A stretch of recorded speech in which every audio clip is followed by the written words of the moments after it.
I know the kind of pain you're feeling, Alex. I once had it myself. You some kind of doctor? No, Alex. I am Magneto, and I have come to offer you sanctuary.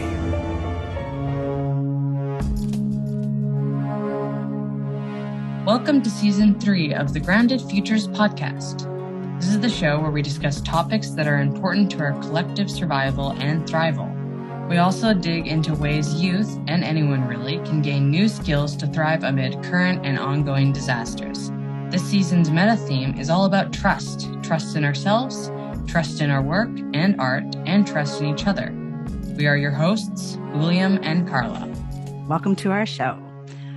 We produce Grounded Futures on Squamish, Musqueam, and Tsleil-Waututh lands, but our guests are from around the world. A big thank you to Zach Bergman for our show music, and a big thank you to Robin Carrico for our show art. We are joined today by our wonderful friend, Chris Steele. Chris is a co-learner, hip-hop artist, journalist, storyteller, videographer, and writer. Steele has an MA and is a precarious teacher who seeks to work outside typical teaching styles, experimenting with hip-hop and co-mentorship.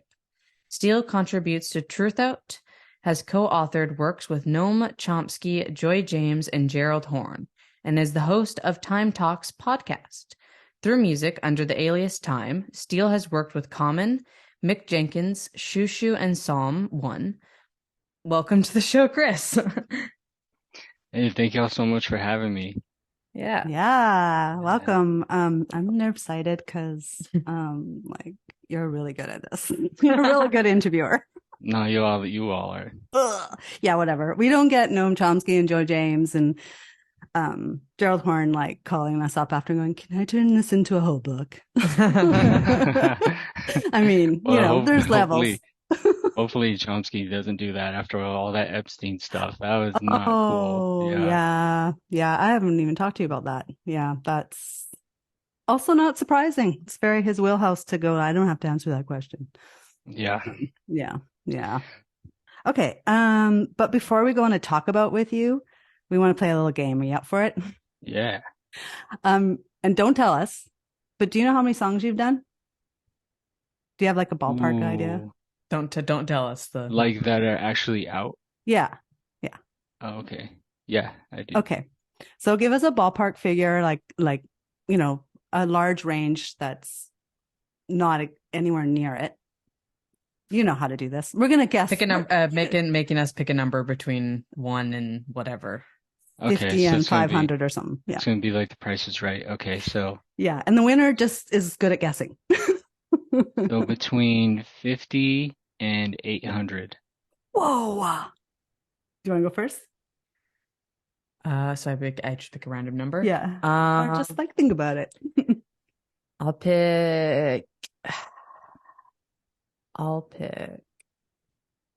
507. 388. Oh, that's such a hard one because I think it's about 450 that I have out. So it's right in the you're both right in the middle. I was going to say 400 because I kind of did a quick math. But then I was like, oh, but maybe there were some years where it was less. Yeah. Wow. Holy moly, that's a lot of songs. Yeah, and there's probably have 1,000 total, unreleased. Right. Unreleased, yeah. But wow. Yeah, with I think Spotify has 250 or something, and then with Bandcamp, there's an extra 200 on Bandcamp. Okay, wow. Congratulations. That's amazing. Yeah, that's really cool. Okay, you both win. Yes, we are winners. Yeah. All three of us. Nice. Okay, great. Now we can actually ask the questions. Okay. I want to hear how you ended up working with all these incredible folks, writers and rappers. In your amazing essay for Trust Kids, you wrote, "Kids ask questions, kids have intuition, kids have answers and find answers." I feel like this is based on your experience. Didn't you start organizing community rap and basketball events by the age of 13? So with all of that in mind, what are some of your watershed moments in life? Sometimes when your ideas and actions were challenged and changed, when you were like, damn, society sucks. That's a good question. Oh, wow. I guess well, like the whole foundation of that answer is just curiosity. So I've always been curious about things, and then I've always just tried to take actions in weird ways, I guess. So when like me and my friend had seen someone that was stabbed to death at this park that we always play basketball in.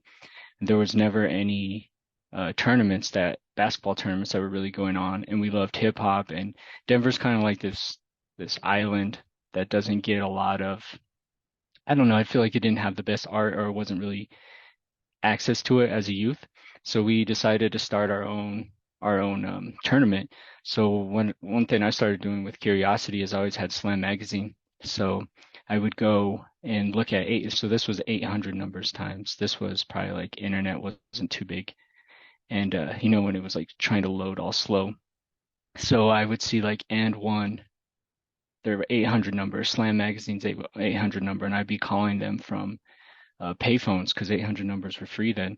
And I just started getting hold of people and getting people to sponsor things. And then I started to see like I could make connections outside of Denver. And this is how I met hip hop artists too, like Main Flow from Mood. And then they got me connected when they came into town and they were showing this documentary on Mumia Abu Jamal. So this just opened up my world just by being curious and just calling people and reaching out. And that's the same thing. Like I'm just really good at getting dissed and getting told no all the time. And I just like basketball, how many shots you're going to take. You may make a few and just brick all the others. So that's what I do. Like I have like probably most of my questions are in spam boxes and recycle bins across the world. But the few people who've written back have actually connected me to amazing things and people and art and things like that. So I guess really just being curious and not being afraid to just get decimated or ignored. So yeah. Yeah, no, that's awesome. No, yeah, I totally get that. Like, that's so cool. The not being afraid to just ask anyone anything and interact with people and know that everyone is, even if they're big artists, are human as well, and that you can interact with them and connect with them and stuff. That's really cool. That's really, really cool. Yeah. Do you want to talk at all about the event, or Yeah. you want to move on to another question? Yeah, like the hoops and hip hop tournament was really cool because it was really inspired by one of the main sponsors. He had a t-shirt called Hoops and Hip Hop. It was his brand. So I started selling it at the mall for him, and he was part of the Zulu Nation. So he was friends with Curtis Blow, who did like the old school track, basketball is my favorite sport. Love how they run up and down the court. So, and that was even old school to me at that time. And I just thought it was so cool to learn about from the Black Spades to the Zulu Kings and then the Zulu Nation. And then when we ran the tournament, we had an MC battle in between games, and then people could freestyle, and we like made our own scoreboard, and we found referees from the rec center, and there was like tense things too at the um at the basketball tournament. Like there was a lot of gangs in the north side at that time, and we actually had some gangs. One gang, who I won't mention, was like security for this, and they looked out for that gang even looked out for my dad. They knew him because of the tournament, and like they respected my dad as an elder, and they knew that he went to North High School too, because my dad's from that neighborhood. So it was cool. We just like really made a good community, and yeah, it had its tense moments too. It was like 14 running basketball tournament. I didn't know what I was doing. So, but yeah, it was good and it was fun and we created what we wanted to see, which was something I didn't even know was like a thing with autonomy and anarchism as I would get older. Yeah, that's so fucking cool. Oh, it's so Yeah, cool. it's like intergenerational organizing, like Yeah, from the exactly. youth up. Of course, That's we a cool adore moment. it. Yeah, yeah. Yeah. One of our friends. Exactly. It's like a cool moment of letting youth have that power to do that. It's so cool. Yeah. Yeah. Thanks for sharing. Mm-hmm. The next question is a bit of a long one. You've listened to the show. You know how I roll.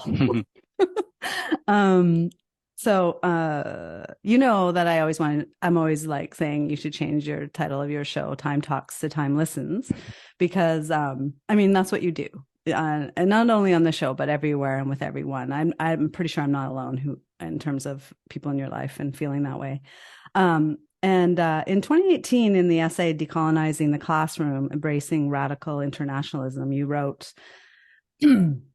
while teaching political science in the community college circuit in Colorado, I was faced with pre-assigned textbooks that presented history from a Eurocentric male perspective, devoid of a critique of capitalism, patriarchy, and colonialism. On my first day of teaching comparative government, a student in the course asked why the textbook didn't cover any of the genocides in Africa, such as Belgian King Leopold. I'm not going to say them all, and you list them all, which is incredible. You reflected on this on your, and you continue to say, I reflected on my white colonial mind and college education and realized I was never assigned readings that had to do with genocides in Africa. I decided to rework the course readings with student input to change this pattern and reproducing global white supremacy in the classroom. And then I realized, Chris, this happening in the classroom is what led you to Gerald Horne's work, because I think you speak about that. And of course, now you've created this new book with him, which is I've had the privilege to read some. And in the intro of that book, you wrote, when I first started interviewing people, I quickly learned that all you need to do is be present, hit record, and listen with curiosity and care. So we've already talked about curiosity. But the way you responded with listening to your students, and then you took create action is so inspiring. It's really rare. And it seems to not only be really about listening, right? Like it's about curiosity and care. And I wonder if you could talk a bit about this practice of listening with care and curiosity. Like, is it who you've always been, or was it cultivated? And if so, maybe you could talk about that. Yeah, thank you. That's a really nice question. I think the care may really come from me not believing a lot of things and questioning a lot of things. So like I don't believe my own bullshit, and then I don't believe other BS, like an assigned textbook or something. And then I guess that combined with questioning authority. So I always in a precarious situation. So being an affiliate faculty, I'm not really afraid of being fired because I'll most likely be fired next semester anyway, every time, because I don't have a PhD and I'm barely getting paid enough to even teach. So I combined with all those things, there's a lot of like, there's not a lot of fear there, but then there's that curiosity and care. So when the student said that, obviously I care what he's saying. I obviously agree. Being a teacher is already a hierarchy thing. Like even the way the classroom's set up, I'm standing in front of them, I'm giving them a syllabus. I have no idea what I'm doing as a teacher. It's like my first time at community college. So I'm like, hey, I would question me too. And then when he said what he said, he was from Sudan, it sparked my curiosity. So then I was like, well, let's talk about this because I didn't even pick this textbook. That chair at the community college of Denver was a really right-wing history teacher. Is a strange person. And so yeah, I was like, yeah, let's dig into this. So then I wrote down all those things and just dug into it. And then when I started trying to talk to a lot of other professors, I don't know, I don't always gel with a lot of different professors. I don't know if it's a class thing. I'm not sure. Maybe it's a personal thing, but a lot of them they wouldn't engage with that, or they said, well, this textbook is good, it's peer reviewed.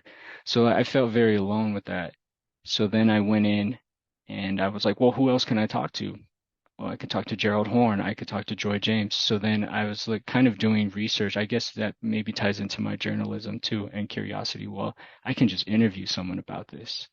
And there's a power in that, especially when you feel alone. And it's nice, like even this podcast conversation, we schedule this to talk to each other.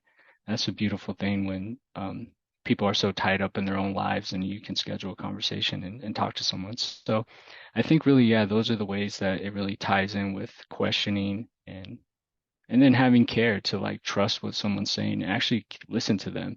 Because most people dismiss it and they think, they want to, like a guy like me, they will mansplain that away. Like, oh, I see your perspective, but this is the textbook that's chosen. And you can always dig into that in your own time. There's all those default mansplaining answers. And I try to just resist those. I still do that, of course, but I try to resist it. Thank you so much. Yeah, you, Hmm. in my experience, you don't do the well, actually, or Yeah. yeah, but Yeah, no, you haven't done that at all yet either. So, yeah, I love that. And I, my whole, well, big chunk of my post-secondary education was in genocide studies, and you're right, like it didn't come up, and this was over 20 years ago. It was really rare that it came up. So these are the seeds, and they're really important. Thanks for doing that work. hmm. Yeah. But yeah, no, that was really cool. That was a really good answer. Um, yeah, and to go into the next thing, your writing spans many genres and styles, and even your voice shifts. It's so cool, but more from your essay in Trust Kids titled A Fatigue-Wearing Judas, Acknowledging Histories and Breaking Cycles. You wrote, I had trouble writing this story. Writing isn't always hard. Not hating yourself is hard. Writing your story and your truth can be disillusioning. And when you do, you realize you aren't as alone as the process of writing can feel. This is deep with meaning. And how did you break through this feeling to write? What are some steps a new writer can take to push through doubt, fear, and the rest? Mm, that's a really good question. I think I think really like finding your whole strength in vulnerability for one, but not just with writing, but opening up to your friends and others on like what you want to write and maybe how you would write it. And you may be stuck in your head and write because writing can be, Bill Hooks always talked about this of it being a very solitary process for her, but then she found like it to be meditative as well. But I can find myself being stuck in my head, and I do that with music too. I don't get a lot of feedback on music that I make, so I don't know if like people don't like it, if we don't sell out shows all the time. So I get stuck in that too. But I guess the other part where you meet yourself is with trust. And that vulnerability and trust, it becomes really powerful. It can be a superpower when you have vulnerability, like I am being real and I am trying to explain how I feel, even though it may feel moot or weird. It's most likely there's some truth there, and other people are going to feel that.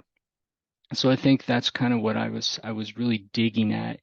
And I do have a lot of self-doubt with a lot of things I do, and that probably comes from a lot of class things as well growing up and not being exposed to people who were writers, not being around other musicians, and then when trying to do it, getting pushed down from that because I don't come from a family who does any of those things.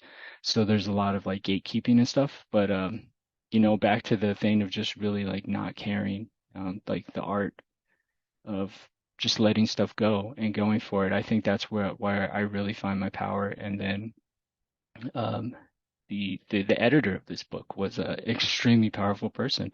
So I want to thank you, Carla, for encouraging me and helping me give that voice. And it's one of my favorite things I've ever written.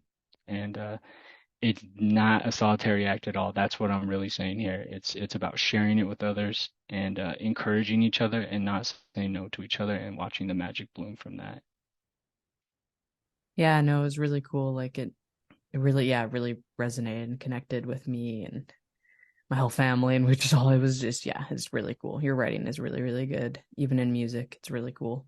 It's Thank like, you. Yeah. yeah. Yeah. Thank you. Thanks for saying that. But yeah, Hmm. I love this essay because it's, Hmm. I don't know, you did a thing where you exposed all the different levels where youth oppression's happening or adult Yeah. supremacy's happening. But then you also, right alongside it, showed all the blooms and all the Hmm. cracks where Yeah. adults could show up in really incredible ways and where young people can show up in really incredible ways. And it was just so Hmm. poetic and um, multi-layered. So I just love that essay. Yeah. Not afraid to Yeah. talk about every experience, Yeah. Yeah. which is great. Yeah. Yeah.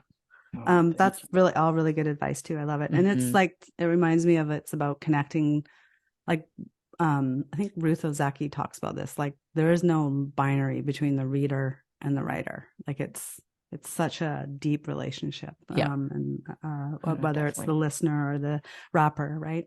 Um, Oh yeah, so true. That's why, people like commercial music too. Like I mhm. do too, Hmm. because you live that fantasy. Like I'm on the yacht with Rick Ross and Yeah. I'm sipping Ace of Spades but you're not. But you know, that's a fantasy of it. That's why we like reading books Totally. too. Yeah. Yeah, I love No, that. definitely.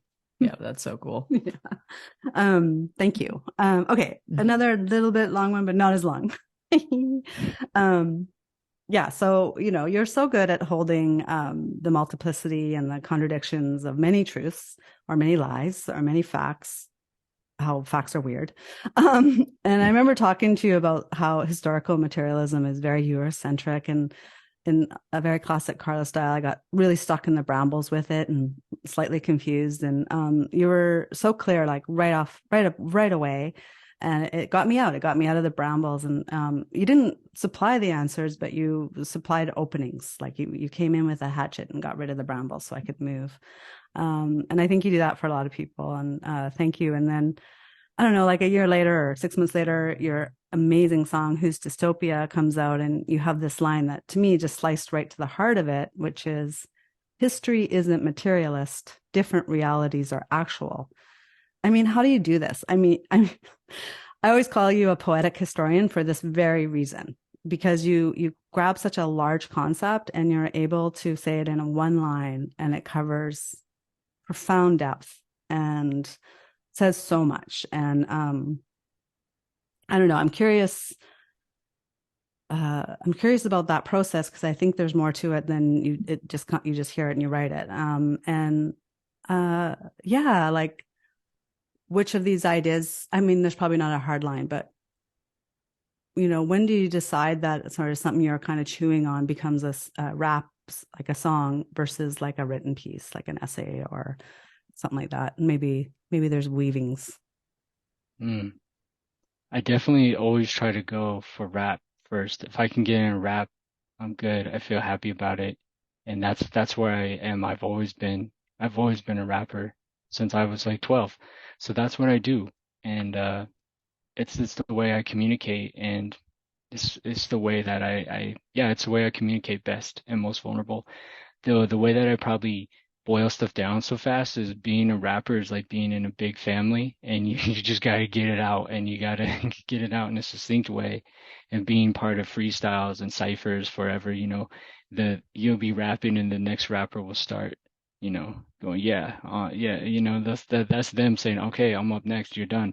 So you gotta get your stuff together and succinct. That's one way. And then Who's Dystopia probably came about from me arguing with a few people I know who are Marxists or communists, and they're always harping on this. Got to approach stuff from science and scientific theory and applying that to history, and it just has. I know there's different ways to interpret historical materialism, but that's never made sense to me, because just from that line, like, don't you see dystopia in the Santa Maria, or the Mayflower's anchor? Like, the Mayflower's anchor could be seen as how the Japanese may view the H bomb, of like, look at these perspectives. You can't boil down these things to science. They that's colonial thinking to do that, and it's Western thought. So I'm always just thinking through that as well, because our default, like, I'm in the US, in Denver, the homelands of the Cheyenne and Arapaho. Like, there's no humidity here. We have high air, but the mythology of 1776 is extreme thick fog of propaganda and mythology just going through this whole country, and everyone's in the like, we've talked about this before, of this consensual hallucination of propaganda. And to see things in a historical materialist way, I feel is really a very similar way of thinking. And I just try to always think through these things, and then see where these dualities break apart. No, that was such a good answer. It was so cool seeing that, of the history of how you started all of that and whatnot and stuff. Yeah, it's really cool. Yeah, I feel like you also, like, and it links back to listening. Like, I think you do a lot of conversations and you read a lot, and like, yeah, I think that there's a lot of depth in your music, in your raps, because you put a lot of care. It's back to care and curiosity and listen. The trifecta of Chris Time Steele work. I love that song. Yeah, it's Thanks so so much cool. for talking about that. Yeah. Yeah, thank you. And shout out to Shay Noir. Her verse is so amazing on Yeah, that her too. piece is great. Yeah. Yeah. Yeah. Yeah. That's so cool. You have such cool answers. I'm like, I can't actually think of an answer because I'm like, you said everything. So sometimes we have just those people on where I'm like, you want to already rebut said it? everything, so I don't know what to add. Yeah. Yeah. Oh yeah. And then yes. Next question and thing. This is a little fun thing for us. I feel like we should talk about anime and manga and how we share a love for Ginkgo and the anime Mushishi. You even Oh, yes. cosplayed him, right? Yes. And yeah, and how does anime and manga influence your work? Yeah, it's so crucial. I mean, Mm-hmm. hip hop and anime have had a long history together. I mean, from Adult Swim and Toonami, they always had like Jay Dilla and MF Doom and Stone's Throw artists. And I just remember like late at night we would try to catch these animes. That's the only time we would catch them because we would only find manga in Denver at like boba shops back in the day. Now they have manga everywhere, like it's in Barnes and Noble and all the stores. So it was always just something we were trying to catch and trying to find in Denver. So as late night TV, we catch like a Gundam episode, Cowboy Bebop. You could find Dragon Ball Z, and that was cool too. It's just blow our mind because we loved martial arts. And then from Wu-Tang, we were in more into martial arts as well. And this was before like YouTube and all this stuff like really took off to where you can look up so many things now. But with anime, there's just something so I don't know, there's just something so deep about a lot of anime and the writing and then what it's able to convey, and then a lot of the Asian influences in the ways that they put a lot of care into color. So like these colors that would come out of like the Green Legend Ran and Cowboy Bebop, and then the way that they pair the music, it's all like it hit me so philosophically. The way I don't know, it just conveys a lot of information to me, just like hip hop conveys a lot. Like hip hop has an ability to just convey like exabytes of info, and I feel like Mushishi does too.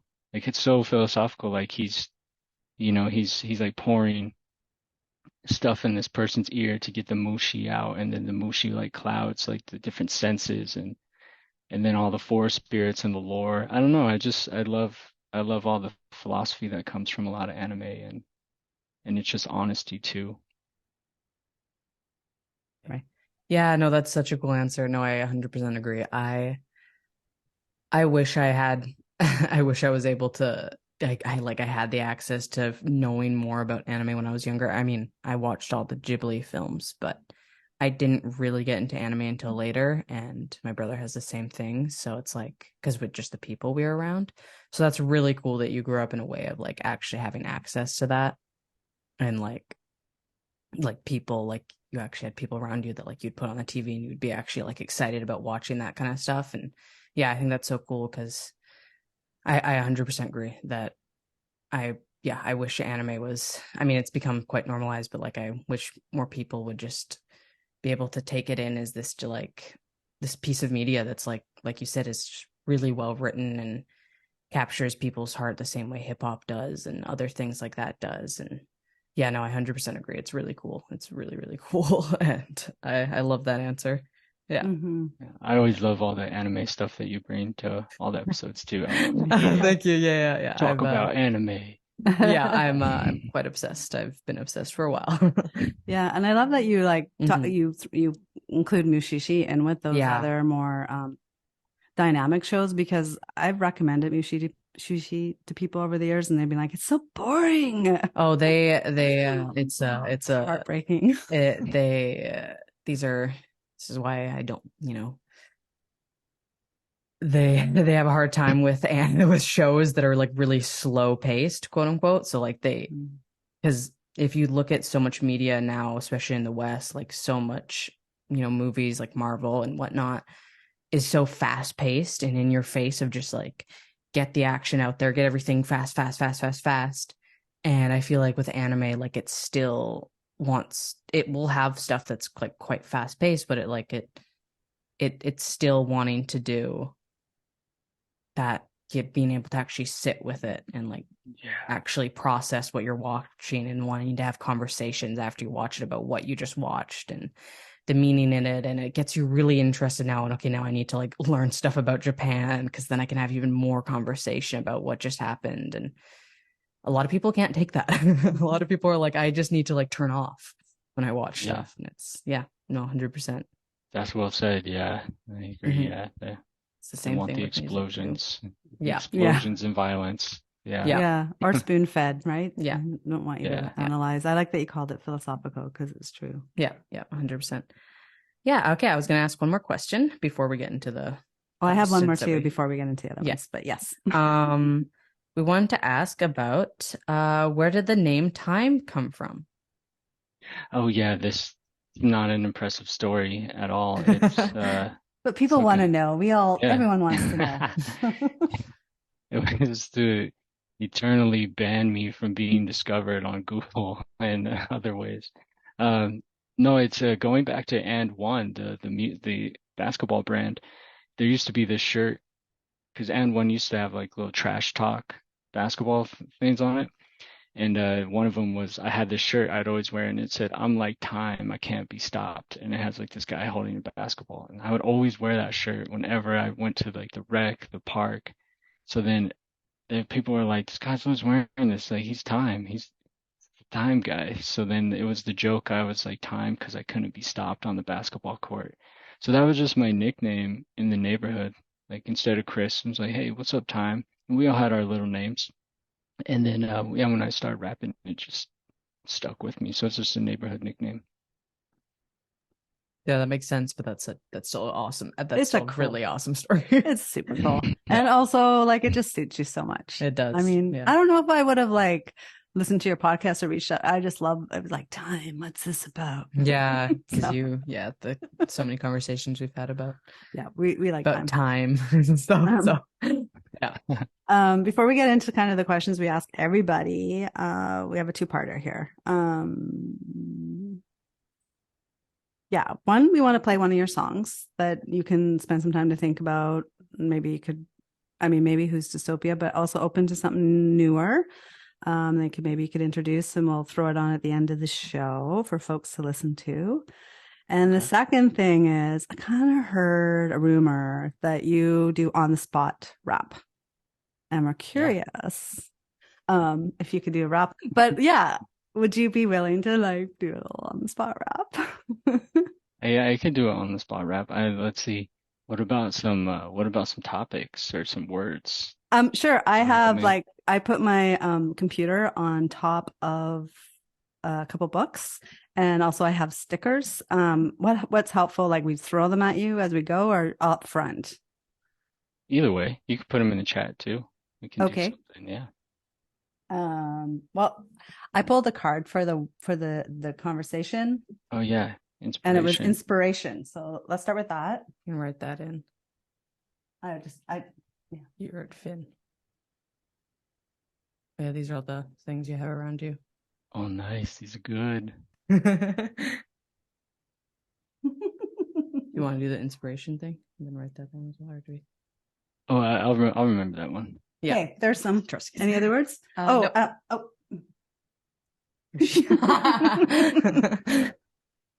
yes, Mochi.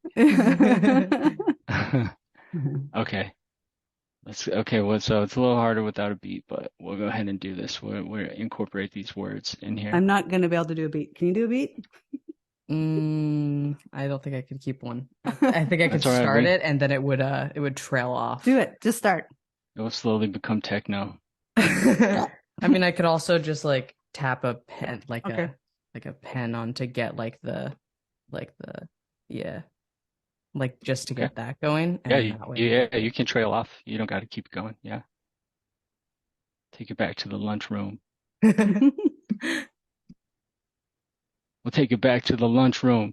Every morning I wake up and I have brunch with doom, 'cause they can never get it, they can never understand. So every day I listen to Sun Ra, feel like a motherless child, and I'm really trying to find myself. Shout out to my mother, really hope that we could find each other. I put no one else above her, and that's all right when we take it from here to Denver. I'm just trying to remember, tell an MC that really my pen is colder than December. And thanks for having me on your podcast.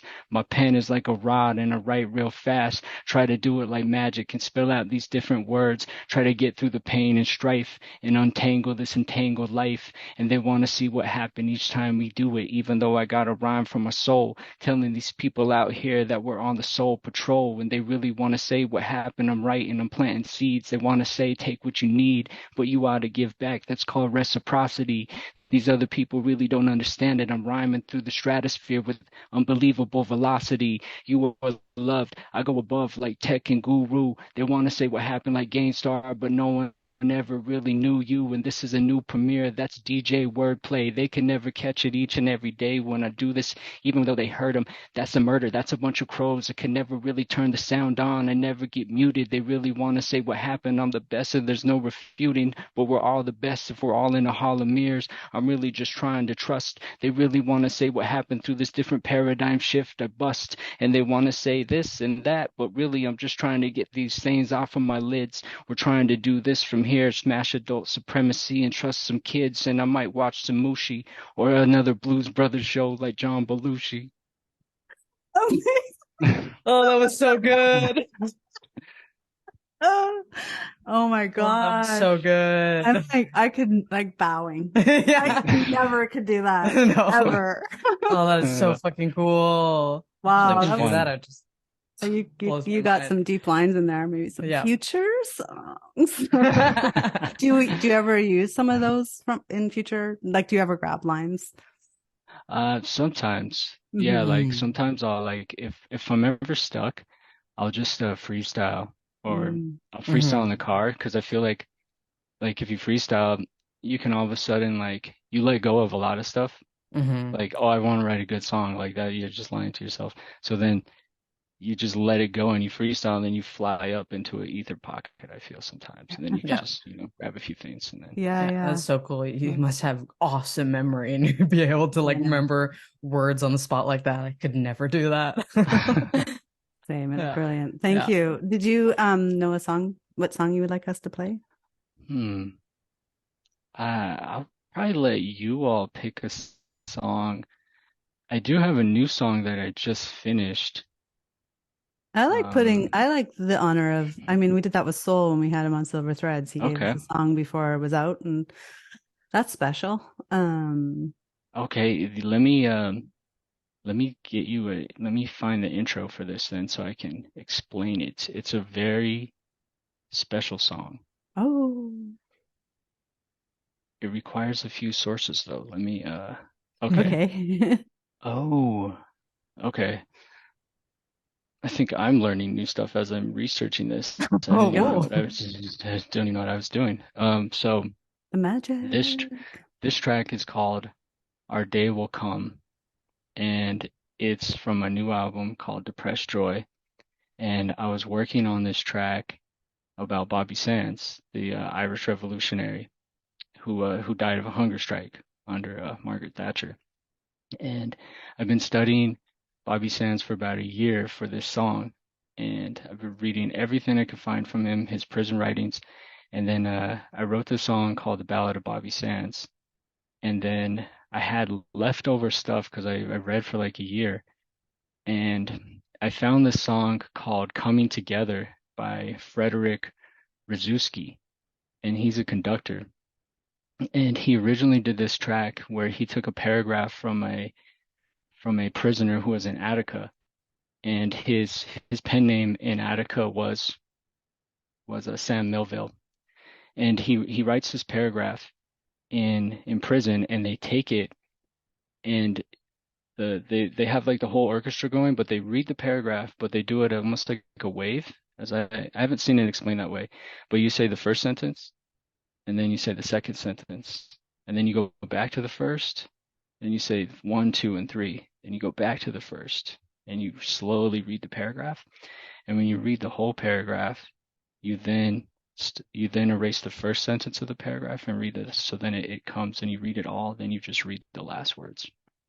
So I found this beautiful paragraph from Bobby Sands, and I recreated this composition in my own way. And I redid this, but I did it with Bobby Sands words. So I'll read the full paragraph from Bobby Sands. This was some of his last words on Hunger Strike. It's extremely amazing. And I just recorded the song, I think yesterday. So this is Bobby Sands. I was a skeleton compared to what I used to be, but it didn't matter. Nothing really mattered except remaining unbroken. I rolled over once again, the cold biting at me. They have nothing in their entire imperial arsenal to break the spirit of one single political prisoner of war who refuses to be broken, I thought, and that was very true. They cannot or never will break our spirit. I rolled over again, freezing, and the snow came in the window on top of my blankets. Our day will come. Our day will come. Oh, that Oh, was wow. Thanks for sharing that Mhm. whole entire story about how you got there. And I kind of was hinting on that earlier about like how you get those one lines, like the year-long research dive that you do for Yeah. one song. That's so cool, though. I've never oh, heard of that story before. So, okay. Yeah. And I look forward to, so you're going to send us a song and yeah, we'll play it. yeah. Yeah, Thanks for yeah, reading I'll that send. intro and giving the context for it. That's beautiful. Mhm. Mhm. Yeah, thanks. I haven't really explained it to anyone. I was going to reach out to the composer too when Oh, I get neat. it done and Oh, see wow. Yeah. what they think about it. Yeah, that's so cool. Yeah. Yeah. And I love songs with meanings, yeah. like stories. Yeah. Yeah. Like entangled stories like Yeah. that too, or, Mhm. and, Love Depressed Joy, such a good name. Mhm. Yeah, thank you. Um, Yeah, and thanks for your work on this new album too. yeah, I have like a song on there. Mhm. It's very exciting. And you don't get to listen to it, Grounded Futures listeners, until later. Yeah. We kind of did things out of order, so now why don't you do this one and then Oh, yeah. We would love. Okay, these are the 4 questions that we ask everyone.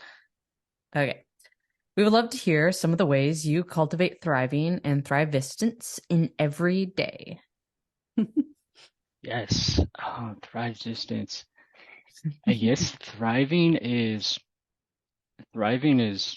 like kind of a conscious decision, but then something I have to also not focus on because just like I'm always studying the Tao as like things that you seek, like they run away from you, and things that you chase are gonna leave you. So I always have to try not to explicitly go after thrive resistance. So I have to remind myself, and my mind is very active. So some ways I do this are not in healthy ways. So sometimes I thrive by changing my consciousness somehow. Maybe that would be with exercise, certain types of what you would call drugs, or what is the other one? Exercising, basketball to stop the internal dialogue, or fasting. So I try different ways to disrupt myself to make sure I can still thrive, and that can be just, you know, acknowledging your depression is walking with you at this time. But at the same way, I look at gratitude, friendship. Those things are crucial. Remaining disciplined in certain things, breathing ways, meditation. My big one right now is really just surrendering. I'm really just exploring surrendering in a lot more ways, and seeing things like I've been working on seeing a lot of things as sigils. So like you may have something like thriving and you kind of charge it up, but then you just let it go. Let it go and let it thrive. You don't, so that may be a thing where I'm not trying to cultivate thriving. I'm trying to like charge it and let it go. That's such a cool answer. No, I resonate with that very well as well. Yeah, I definitely try to work towards that a lot of just sitting with it and taking in everything that's happening and try to be present. It's all about presence, right? It's like that's so cool. Yeah, yeah, as definitely. I've done this show, I've realized that, oh, what I'm really asking is how do you get present? Yeah. And that was an answer that like literally was Yeah. how you get present. Yeah, that's That was a yeah. whole bunch of ways of being present. Yeah, Yeah, Yeah. it really was. And of Yeah. course, we love the Tao. The Yeah. shout out to the Tao. Yeah, and that piece about discipline, or like Joy James calls it devotion. I love that nuance because it's like a devoted love to Mhm. yourself that can be disciplined. Yeah. Yeah, that's beautiful. Yeah. I love that everyone gives different answers. I know. Yeah. It's really awesome to see everyone's different stories. I've switched up the trust one a little bit because I know you listen. I'm curious if you can share a story of a time when trust shifted your thinking or creativity. And, and then also, yeah, speak to maybe how trust animates your life and work and creativity and art. yeah. I would say, well, I guess the syllabus story is a really strong one on trust. I'm trying to think of another story on where trust works. Oh, a recent one is our newest album, All the Dreams I Ever Had, with Awareness Chavo, and that whole album came about from trust, which is funny. We had a show in 2 weeks, and he said, "What should we do for our set?" And we were thinking about it, and he's like, I'll make a set that's all going to flow together. And I was like, okay. And then he's like, wait, it should just be a new album, and the whole album will flow together, and that'll be the set. I was like, but it was 2 weeks away. And he's like, we can do it. So then he just made one beat, and he made like 5 minutes of a beat that kept changing that night. And I just started writing to it. And then I was like, okay, I'm done. And then the next day he got it up to 10 minutes, and we went for like 4 days, and it was 25 minutes, and we were done. And then it had turned into a whole story. So then we were like, wow, we made a whole album in a week. And then we had another week to get it mixed and mastered and then memorize it all for the show. So this is all based on trust. Like you talk to someone else, they're gonna be like, that's not a good idea. You got to make sure your music's good. You got to make sure your words are good. You got to make sure you recorded it. There's no way you're going to be able to memorize it.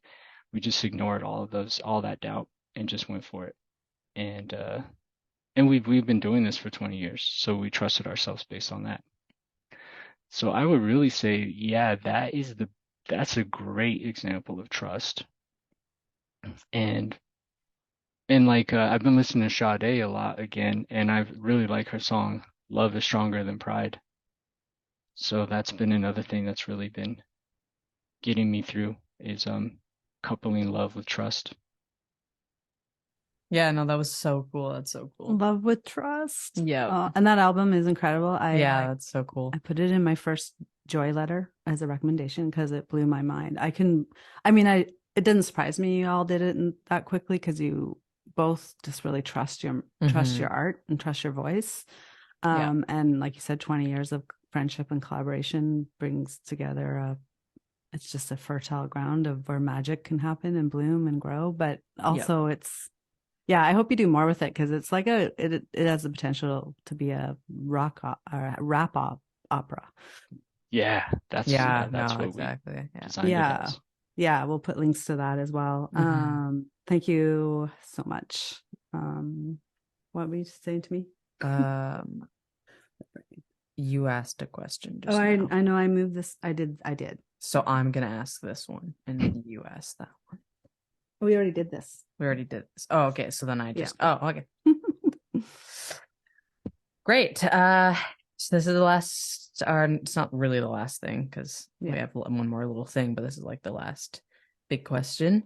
That's recommendation time. Can you share a book, podcast, shows, songs that you would recommend for folks or that shifted your thinking? You can name a few. Oh yeah. Mushishi for sure is a recommendation. A recent thing that really always inspires me is Sal Williams. His newest film, Neptune Frost. Have you all seen this yet?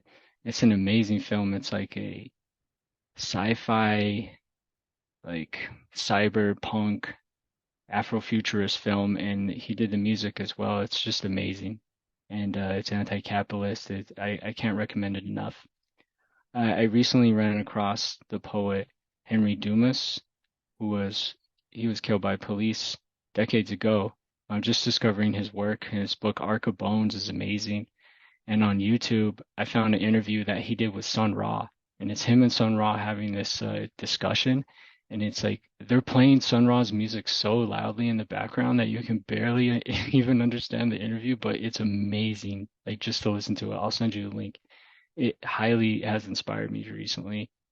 Of course, Trust Kids and the work that you're always doing, both of you, and the ways that you all kind of curate things is amazing. As far as I really like a lot of poetry, so Alexis Pauline Gumbs, her poetry always inspires me. Bell Hooks, the prison writings of Bobby Sands. And then as far as music, I've been listening to this artist Kambada is great. Psalm 1, Vic Mensa is amazing. And I really like the show Atlanta by Childish Gambino. If anyone has seen that, it's so surreal and just beautifully artistically done and funny too. Yeah, that was a really great list. I love, yeah, it just went all over the place in a deep way, though. Like always, I haven't seen the film. I think Neptune Frost. I look forward to seeing that. Yeah, I'd love to watch it. I've never seen it. And the Sun Ra thing, you got really excited. I did get really excited. Chris has a really good song about Sun Ra, but I'm like clicking my pen. Sorry, Chris Bergman. You have a really awesome song about Sun Ra that I think is one of the first songs you were working on when we became friends, and you sent me like early lyrics of it. It was so Yeah, I was gonna do that about Cowboy Bebop at first, and it's like I'm just gonna write about Cowboy Bebop. Then all of a sudden I was like, if you listen to it, every line is a wordplay from a Sun Ra song, lyric, or album, and it's just like a 5-minute track of all this stuff. It was really fun to do. It was really good, and you collaborated with like some Irish yeah, electronic musicians. Yeah, we'll put that in the show notes as well. Yeah, it's acid jazz band from Glasgow. Yeah, awesome. So good.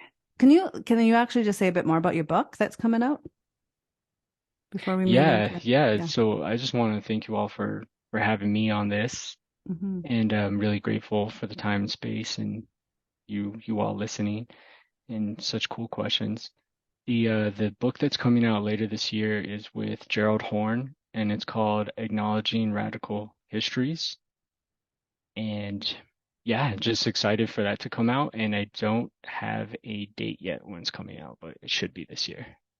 It's pretty much done. And it's a book of interviews with him that it spans 5 years. Yeah, and it's also like 50 of his books or something. Yeah. And also stories in between, right? Like, this is why it's really unique, your interviewing style, and why I think he reached out, why you're doing this book together, why you reached out, is that you get him to weave in like kind of his humor and the social element of his work and engagement in communities alongside the rigor of his research. It's so beautiful. Can't wait for everyone to read it. That's so cool.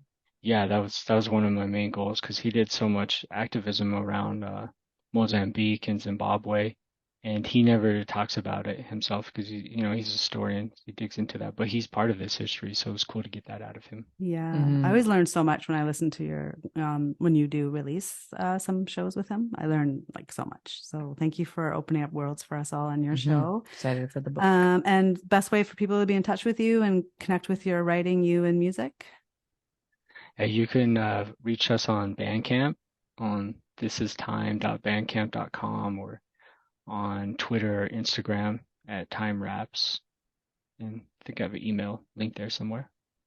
Great. Nice. Well, thanks so much for being here. It was so much fun. This is our last episode of season 3, all about trusts, and it feels really wonderful and just perfect to share this with you. Yeah, wrap it up with Time Wraps.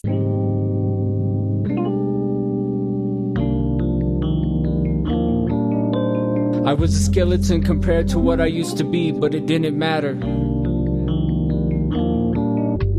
I was a skeleton compared to what I used to be, but it didn't matter. Nothing really mattered except remaining unbroken. I was a skeleton compared to what I used to be, but it didn't matter. Nothing really mattered except remaining unbroken. I rolled over once again, the cold biting at me.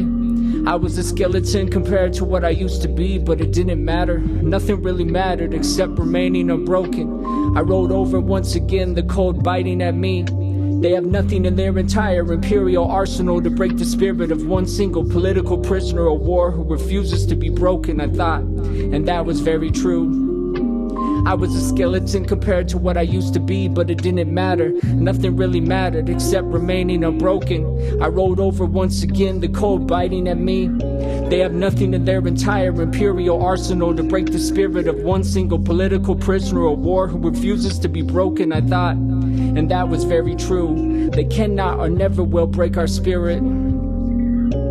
I was a skeleton compared to what I used to be, but it didn't matter. Nothing really mattered except remaining unbroken. I rolled over once again, the cold biting at me. They have nothing in their entire imperial arsenal to break the spirit of one single political prisoner of war who refuses to be broken, I thought, and that was very true. They cannot or never will break our spirit. I rolled over again, freezing, and the snow came in the window on top of my blankets. I was a skeleton compared to what I used to be, but it didn't matter. Nothing really mattered except remaining unbroken. I rolled over once again, the cold biting at me. They have nothing in their entire imperial arsenal to break the spirit of one single political prisoner of war who refuses to be broken, I thought, and that was very true. They cannot or never will break our spirit. I rolled over again, freezing, and the snow came in the window on top of my blankets. Our day will come. I was a skeleton compared to what I used to be, but it didn't matter. Nothing really mattered except remaining unbroken. I rolled over once again, the cold biting at me. They have nothing in their entire imperial arsenal to break the spirit of one single political prisoner of war who refuses to be broken, I thought, and that was very true. They cannot or never will break our spirit. I rolled over again, freezing, and the snow came in the window on top of my blankets. Our day will come.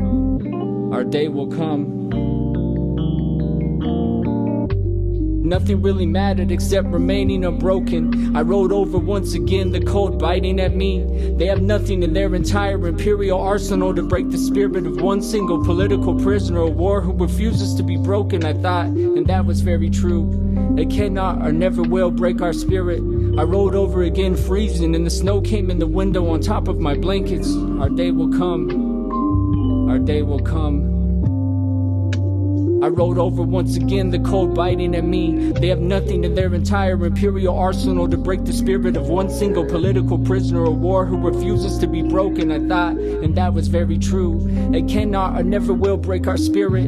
I rolled over again, freezing, and the snow came in the window on top of my blankets. Our day will come. Our day will come. They have nothing in their entire imperial arsenal to break the spirit of one single political prisoner of war who refuses to be broken, I thought, and that was very true. They cannot or never will break our spirit. I rolled over again, freezing, and the snow came in the window on top of my blankets. Our day will come. Our day will come. They cannot or never will break our spirit. I rolled over again, freezing, and the snow came in the window on top of my blankets. Our day will come. Our day will come. I rolled over again, freezing, and the snow came in the window on top of my blankets. Our day will come. Our day will come. Our day will come. Our day will come. Our day will come.